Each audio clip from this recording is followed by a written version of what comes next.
number of individuals have entered the country illegally and killed people. On one hand, it's subjective and any number could be considered large, but then adding that there's no evidence that migrants of any kind commit violent or other crimes at higher rates than citizens, and noting, in fact, some evidence suggests they commit crimes at lower rates. Also saying there's no evidence of mental institutions or prisons being emptied into the country, and as far as a giant crime wave in general, FBI data suggests that that is just not the case. But then secondly, on another thing, I will say Trump is not wrong that Bishop Buddy has a history of criticizing him, with her, for example, in 2020, writing an opinion piece in the New York Times saying that she was outraged by Trump's posing with a Bible at St. John's Church after officers used tear gas against racial justice protesters nearby, with her accusing him at the time of using sacred symbols while espousing positions antithetical to the Bible. Though as far as prominent religious figures criticizing Trump, Buddy wasn't alone this weekend, where we saw Pope Francis calling Trump's mass deportation plan a disgrace. But then also with this, another big aspect is that there's been some serious backlash against Bishop Buddy especially. Right, Fox News, for example, highlighting criticism from conservative commentators and right-wing pastors, with one claiming the sermon is, quote, just the beginning of Democrats' desperate attempts to race-bait America back into the pernicious grips of DEI, and adding, the fact that President Trump demanded that God remain as the foundation of America should have received nonpartisan praise from all of our nation's clergy. With then another striking a similar tone saying, unity can only be achieved through a commitment to biblical truth, not cultural assimilation. Her sermon was indicative of the heresy being taught by mainline denominations. And so then with that, of course, we saw a number of people saying all of this kind of highlights some of the extreme views and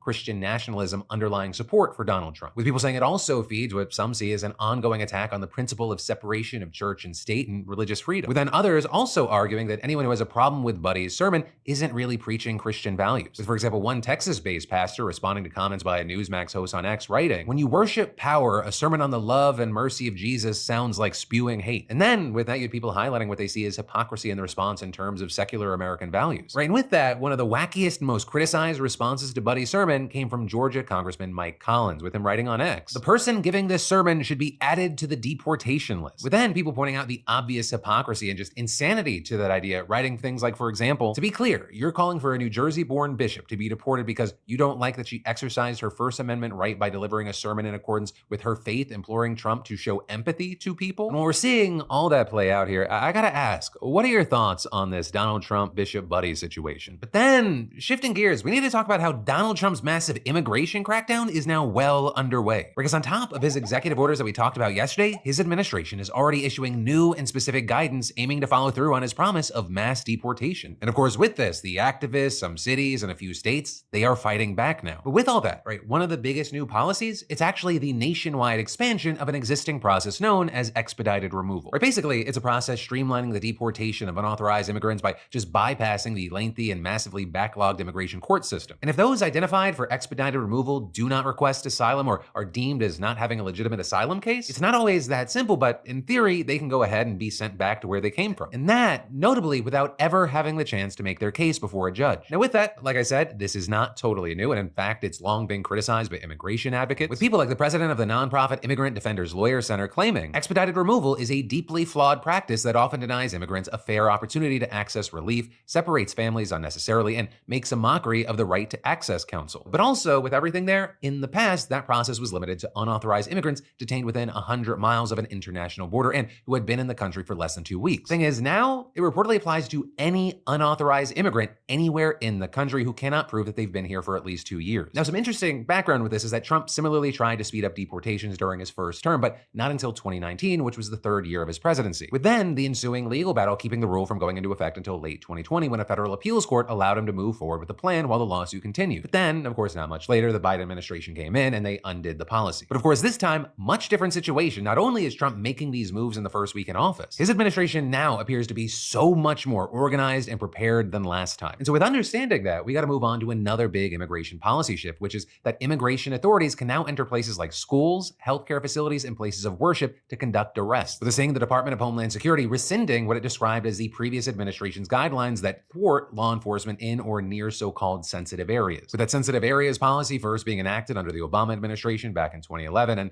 notably, it mostly stayed intact during Trump's first term. And then in 2021, the Biden administration actually updated and expanded the policy, creating so-called protected areas, with the basic idea being that immigration enforcement operations should not be taken in or near a location that would restrain people's access to essential services or engagement in essential activities. Now, with the end of that policy, you have a spokesperson for the DHS saying, the Trump administration will not tie the hands of our brave law enforcement and instead trusts them to use common sense. But all of this is on the flip side, you have people like the interim executive director of the Center for Law and Social Policy saying this action could have devastating consequences for immigrant families and their children, including U.S. citizen children, deterring them from receiving medical attention, seeking out disaster relief, attending school, and carrying out everyday activities. So with all that, for a moment, let's focus on schools, right? That is where a lot of attention is right now. And part of the reason for that attention is there are an estimated 733,000 school-age children in the country without legal status, according to the Migration Policy Institute, with also many, many more having citizenship, but their parents don't, which is something worth pointing out because Donald Trump has suggested deporting entire families with mixed immigration status, which is why with that, you have outlets like the Associated Press reporting that some families are now wondering whether it's safe to send their kids to school. And in fact, we're seeing reports that numerous schools are saying they're getting calls from worried parents about rumors that immigration agents would try to get inside. Now, with this being just such a quick and drastic change, it's too early to tell for sure whether large numbers of families are or will end up keeping their children at home. Though there, it'll also likely vary depending on where the school is located. Right? And that because education officials in some states and districts have vowed to stand up for immigrant students. In Chicago, for example, the Board of Education passed a resolution within days of Trump's victory with it asserting that schools wouldn't assist ICE in enforcing immigration law, saying agents would only be allowed in with a criminal warrant, and that in California, the Attorney General recently issued guidance advising immigrant families of their rights and reminding schools of state law limiting local participation in immigration enforcement. And this is in New York, they actually issued similar guidance as well as offering Know Your Rights training sessions for immigrant families and staff. And a big thing is that this is just one example of the pushback that we're already seeing in various parts of the country. Right, for example, we're already seeing attorney generals from 22 states suing to block Trump's executive order aiming to end birthright citizenship. You can bet your ass that more lawsuits from both states and advocacy groups are on their way. And then, besides school districts, you have many local police departments issuing statements about how they're going to deal with immigration authorities, with a number saying immigration enforcement is not their job and that they won't be cooperating. And then, of course, all of this kind of lends itself to the broader conversation about so-called sanctuary cities. You know, LA, for example, being one of the biggest to approve a sanctuary city law in November that forbids city employees and resources from being involved in federal immigration enforcement. But then another key thing is that on the other side of this, right, some cities who embraced the sanctuary city label last time,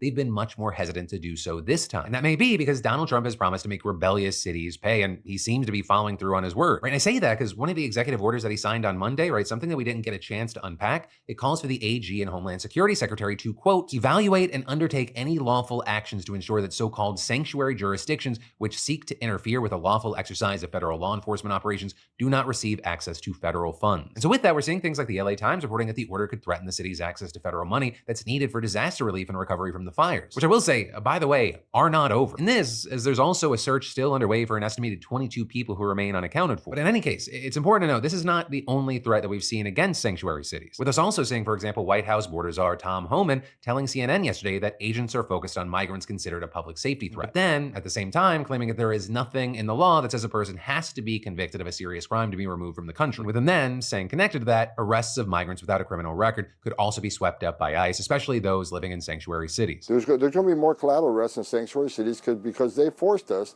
to go in the community and find the guy we're looking for. But when you release a public safety threat out of a sanctuary jail and won't give us access to him, that means we got to go to the neighborhood and find him. And we will find him. But when we find him, he may be with others. Others that don't have a criminal conviction but are in the country illegally.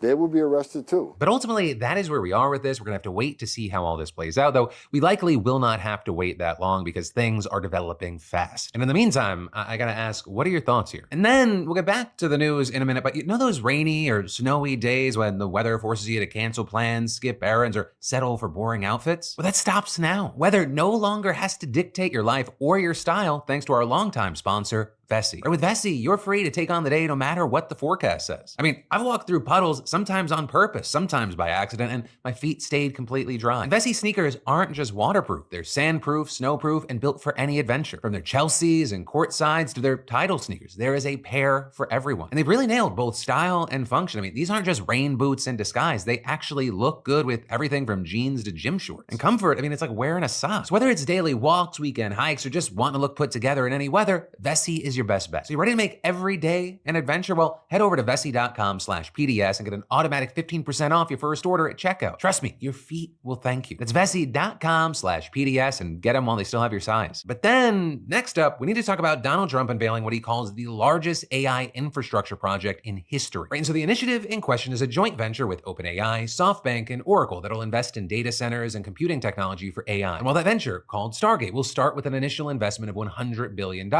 Trump and the tech partner said it could reach as much as $500 billion over the next 4 years. And specifically here, those three massive companies will help fund these investments, but the venture will also be open to other investors